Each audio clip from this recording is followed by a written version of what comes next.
Inyo ang Panginoon. Ang mabuting balita ng Panginoon ayon kay San Lucas.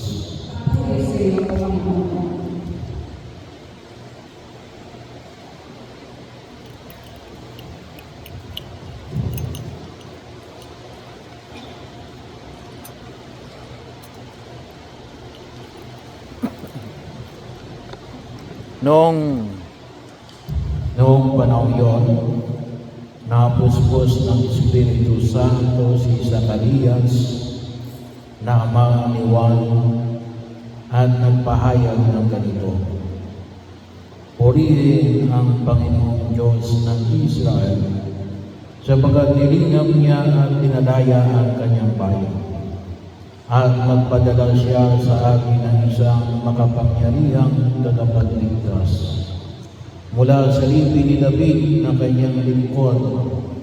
Ipinangako niya sa pamagitan ng kanyang mga banal na propeta noong una na ililigtas na tayo sa ating mga kaaway at sa kamay ng lahat ng napupuot sa atin. Ipinangako rin niya na kahabagan ang ating mga magulang at alalahanin ang kanyang banal na gipag. Yan ay sumpang binitiwan niya sa ating amang si Abraham, na ililigtas tayo sa ating mga kaaway upang walang takot na makasampa sa kanya at maging banal at matuwid sa kanyang paningin.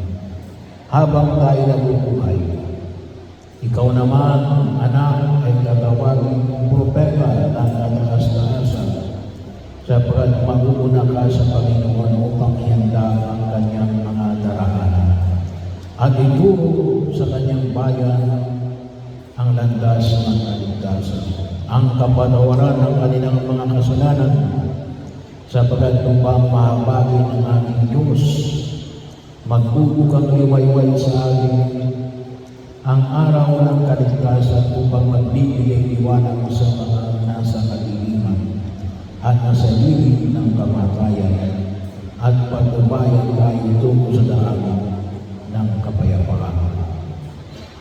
Ang mabuting balita ng Panginoon.